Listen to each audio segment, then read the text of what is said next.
Graça e paz, seja bem-vindo, você está aqui no Café com Palavra, sou o pastor Igor Marçal, aqui comigo o pastor Zait, nós estamos falando sobre escatologia bíblica, sobre o tema, a revelação do fim segundo João, né? O livro do Apocalipse, mais precisamente no capítulo 19, nós estamos aqui e vamos lá, vamos caminhar aqui, pastor Zait, sua saudação para a turma aí, para a gente poder dar início.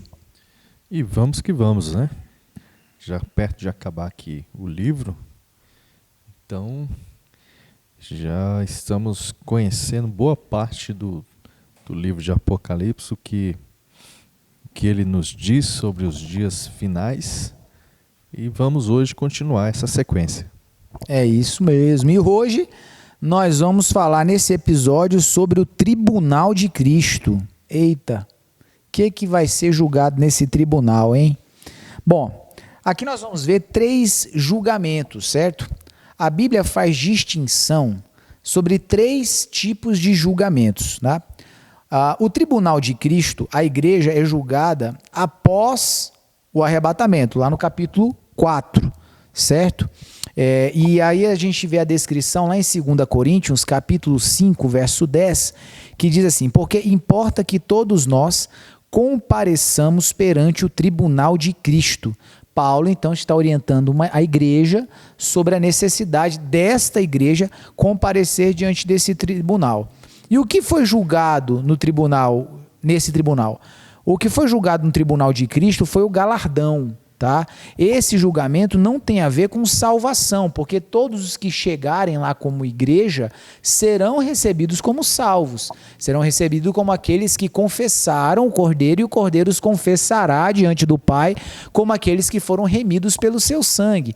Então não se trata aqui de um julgamento a respeito da salvação, mas sim do galardão. Segundo o apóstolo Pedro, o juízo ele teria que começar pela casa de Deus, certo? Isso está lá em 1 Pedro, capítulo 4, verso 17. Abre aí para nós, pastor Zait. 1 Pedro, capítulo 4, verso 17. Então, Pedro diz aqui sobre isso. Estará em jogo, neste julgamento, não apenas as obras, mas também os nossos pensamentos, nossas motivações e nossas intenções. Olha o que diz 1 Pedro, capítulo 4, verso 17. Pois chegou a hora de começar o julgamento pela casa de Deus. E se começa primeiro conosco, qual será o fim daqueles que não obedecem ao Evangelho de Deus? Olha aí, essa é a palavra de Pedro, né? O sangue de Jesus nos limpa dos pecados que nos impediriam, tá, de entrar no reino. Ele não nos exime do julgamento de como nos conduzimos como crentes, tá? Seja bem ou seja mal. Esse é um comentário de John Bevere. Então,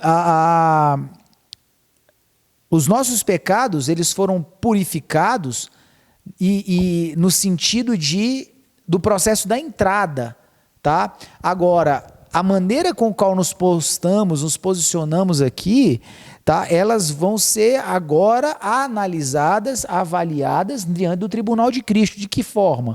O que nós fizemos? É ouro, pedras preciosas, prata, feno, palha ou madeira.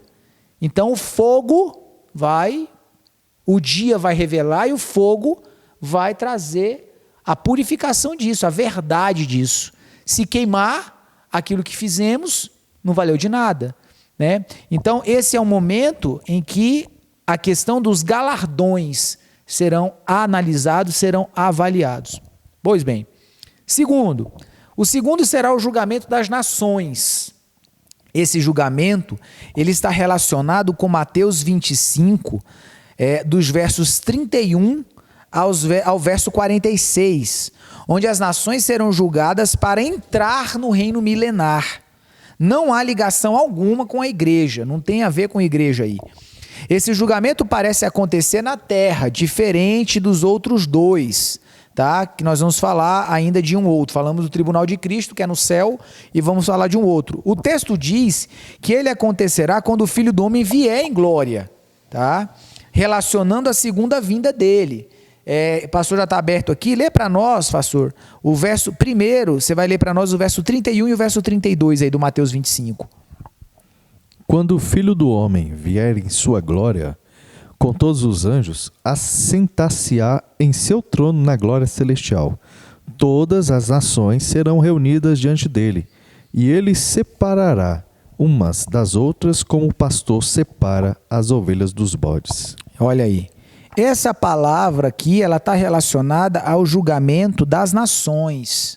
Aqui não tem a ver com igreja, ok? Só para ficar claro. Daniel fala sobre um número de dias que ultrapassa o tempo descrito da segunda metade da grande tribulação, que é de 1260 dias, tá? Apocalipse 12:6 vai nos informar disso. Ok. Entendemos que essa diferença aí, Daniel ele vai falar sobre 1375 dias, lá no capítulo 12, do verso 10 ao verso 12. Só para você entender, diz assim, ó: muitos serão purificados, embranquecidos e provados, mas os perversos procederão perversamente, e nenhum deles entenderá, mas os sábios entenderão. Depois do tempo em que o sacrifício diário for tirado e posta a abominação desoladora, haverá ainda 1290 dias. Bem-aventurado o que espera e chega até 1335 dias. Tá? Então Daniel ele vai fazer uma diferença aqui, há uma diferença. Primeiro ele fala sobre os 1290 dias, que esse tem a ver com esse período relacionado aí da tribulação, mas no final ele diz que bem-aventurado é o que o espere e chega a 1335. Então entendemos que esses 75 dias de diferença seja referente ao tempo gasto para o julgamento das nações que acontecerá na terra. Então, esses 75 dias aí, a gente acredita que vai ser esse período, tá? Existe um comentário aqui de Meyer Perlman, que é um comentário escatológico muito bom, muito interessante de você conseguir. Diz assim: o Filho do Homem virá em glória e poder para julgar as nações do mundo e sobre elas reinar. Então, acreditamos que esses 75 dias de diferença tratam-se desses dias aí, que após o período da tribulação, as nações vão ser ali julgadas pela pessoa de Jesus aqui na terra. E esse julgamento das nações, Jesus aqui em Mateus, ele diz que tive fome e vocês me deram de comer, tive sede e vocês me deram de beber, né? Fui estrangeiro e vocês me acolheram. Necessitei de roupas e vocês me vestiram, estive enfermo e vocês cuidaram de mim, estive preso e vocês me visitaram. E muitas vezes a gente pensa que esse texto está falando para cada um indivíduo, né? Sim. Mas é do julgamento das nações em relação a Israel, ao tratamento que deram a Israel aqui na terra. Exato, perfeito, bem lembrado. Exatamente. Entenda, querido, que a palavra que Deus deu a Abraão lá no início, dizendo: olha, aqueles que te abençoarem, eu abençoarei, e aqueles que te amaldiçoarem, eu amaldiçoarei, essa é uma palavra muito forte, não é? E perceba que o Brasil, ele, graças a Deus, teve uma participação muito positiva em momentos extremamente importantes para Israel, né? Em momentos decisivos para Israel, tinha um brasileiro lá, não é, sendo usado por Deus para de alguma forma favorecer a Israel. Essa atitude, né, do governo atual que nós temos aí, de considerar Israel e de até se colocar, né, nesse fogo cruzado para reconhecer Jerusalém como capital, que deu o que falar, mas isso traz o olhar de Deus para o Brasil, porque ele disse que aqueles que abençoarem Israel, ele vai abençoar. Então há esse pensamento, esse sentimento de fazer o bem ao povo de Israel, porque Deus tem um plano com eles também. Há um processo de restauração de Israel nesse contexto aqui da tribulação. Então, assim, nós não podemos ignorar isso daí, né? Não podemos ignorar isso aí. Muito bem lembrado aqui pelo pastor Zait. E, por fim, nós temos o trono branco, né? O trono branco, o mais terrível de todos os julgamentos, onde os mortos sem Cristo ressuscitarão e serão julgados para a condenação eterna, né? Esse assunto aqui, nós vamos abordar no capítulo 20, que é o que a gente vai tratar na sequência, tá? Então, assim, nós vamos avançar um pouquinho aqui no capítulo 20, e nós vamos tratar a questão do trono branco no capítulo 20 em algum momento aqui para frente, tá? Então vamos entrar no capítulo 20 aqui. Bom, no capítulo 20 o que a gente vai ver? No capítulo 20 nós vamos ver a prisão de Satanás, o reino milenar, Satanás sendo solto, a última investida dele, né? O juízo final, o destino eterno dos ímpios e também da trindade satânica. O capítulo 20, então, começa a desvendar o processo final aí. Bom, vamos lá. Vamos começar aí, pastor Zait, no verso 20 do capítulo 20. Lê para nós aí, por gentileza. Capítulo 20, versículo... 20 também, 20 e 20. 20. Não, pera aí, deixa eu pegar aqui. Eu escrevi errado. Deixa eu ver qual que é aqui o versículo.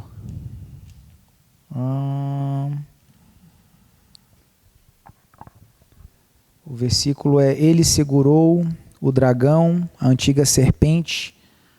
Deixa eu achar ele aqui. É o 2, pastor, perdão. 2. 22. Coloquei um 0 a mais. Ele prendeu o dragão, a antiga serpente, que é o diabo, Satanás, e o acorrentou por 1000 anos. Bom, aqui então nós começamos o período aqui final da grande tribulação, após a Armagedon, tá? Deus irá aprisionar Satanás por 1000 anos num profundo abismo. Esses 1000 anos eles são literais, tá? O milênio ele é literal. São 1000 anos reais, tá? Satanás não é preso neste momento para ser punido. Aqui ainda não é o período que ele vai passar de lago de fogo. Aqui é uma prisão temporária num abismo, tá? Nesses 1000 anos, a terra voltará a ser como lá no jardim, lá no Éden. Os homens serão ali de alguma maneira purificados da maldade. Haverá assim um tempo de muita prosperidade, paz, de muita justiça. Evidentemente, Cristo vai estar reinando. E no final do milênio não poderá culpar ninguém pelas escolhas que cada um irá fazer, porque tudo irá de alguma maneira fluir de uma forma positiva. Satanás será acorrentado para não voltar a fazer o que fez no jardim durante esses 1000 anos, né? Ele não vai poder gerar qualquer engano. O verso 3 do capítulo 20 diz assim, ó: lançou-o no abismo, fechou e pôs selo sobre ele, para que não mais enganasse as nações, até se completarem os 1000 anos. Então serão 1000 anos onde Satanás não terá condição de gerar qualquer engano na cabeça do homem, não é? Bom, aqui surgem algumas perguntas, né? Uma interessante é a seguinte: por que então Satanás será liberto das profundezas das trevas antes do juízo final? Não é? Então, assim, o Senhor vai reinar durante 1000 anos, por que libertar Satanás antes do processo final? Bom, 2 pontos. Primeiro, como prova a toda a criação, algo que a gente já falou, e vamos repetir aqui, do quanto o seu caráter é intratável. Então, vai se perceber mais uma vez quanto ele é rebelde, não tem cura, pois nele não há chance de arrependimento. Não é? Perdeu a batalha do Armagedon, teve a sua derrota decretada e de forma humilhante por Cristo, preso, e mesmo assim ele sai de lá planejando nova rebelião. Então, segundo ponto, para que no juízo final não haja desculpas, tá? Ficará patente aos olhos de todos que o homem é culpado, quando esse decide seguir os seus desejos e concupiscências, né? Muitos, depois de experimentarem a bondade de Deus por 1000 anos, se deixarão ser seduzidos pelas propostas de Satanás novamente.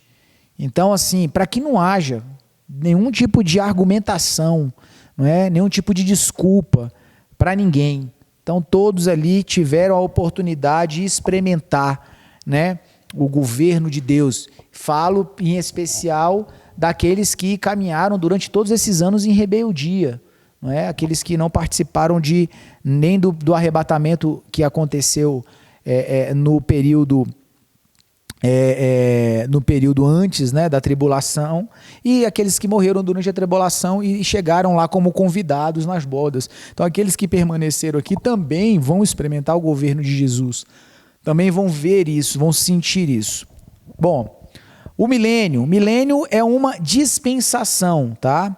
É um período de tempo o qual os homens são provados a respeito da obediência a certa revelação da vontade de Deus. Esse é um comentário de Orlando Boyer, né, para acrescentar para nós aí. Bom, aqui nós vamos ter um texto. Lê para nós o verso 6 aí, pastor, do capítulo 20, para a gente poder acrescentar aqui no nosso, continuar o nosso estudo. Felizes e santos os que participam da primeira ressurreição. A segunda morte não tem poder sobre eles. Serão sacerdotes de Deus e de Cristo e reinarão com ele durante 1000 anos. Olha só, para a gente entender o milênio é necessário entender o amor de Deus para com o homem e notar o tamanho do desejo de se relacionar, tá? Dessa maneira, se faz necessário estudarmos aqui um pouco sobre as dispensações. A gente não vai entrar nas dispensações porque isso gastaria um tempo. Eu vou apenas citá-las, tá? Em outro momento, talvez seja um tema aí para um próximo Café com Palavra, falarmos aí sobre as dispensações. Eu vou apenas citá-las aqui. Nós temos a dispensação da inocência, tá? Que foi no Éden, da criação até a queda do homem. Nós temos a dispensação da consciência, tá? Que ela vai da queda do homem até o dilúvio, tá? Nós temos a dispensação do senhorio do homem, tá? Que ela vai do dilúvio até Abraão, período no qual foi estabelecido a primeira nação, né? Nós temos a quarta dispensação, que é a patriarcal, o período da fé, período da circuncisão, que vai de Abraão até Moisés. Nós temos a dispensação da lei, período que durou 1500 anos, de Moisés até Cristo. Temos ali a dispensação da igreja, ou da graça, que é o período da igreja, né? Da qual esse mistério foi revelado por Deus. Temos então agora aqui a sétima dispensação, que é a dispensação do reino milenar, né? Que é onde todo esse processo aqui vai se desenrolar. E nós vamos falar sobre o milênio, mas não hoje. Hoje nós vamos ficando por aqui e você vai acompanhar a gente no próximo episódio, onde nós vamos aí destrinchar alguns aspectos do milênio. Amém? Que Deus abençoe sua vida grandemente. Fique com Deus. Pastor Fábio. Isso mesmo, muito bom. Mais uma vez aprendemos bastante da palavra de Deus e você continue acompanhando na sua Bíblia em casa todos esses textos, estudando mais, e Deus vai te dar mais sabedoria. Deus abençoe.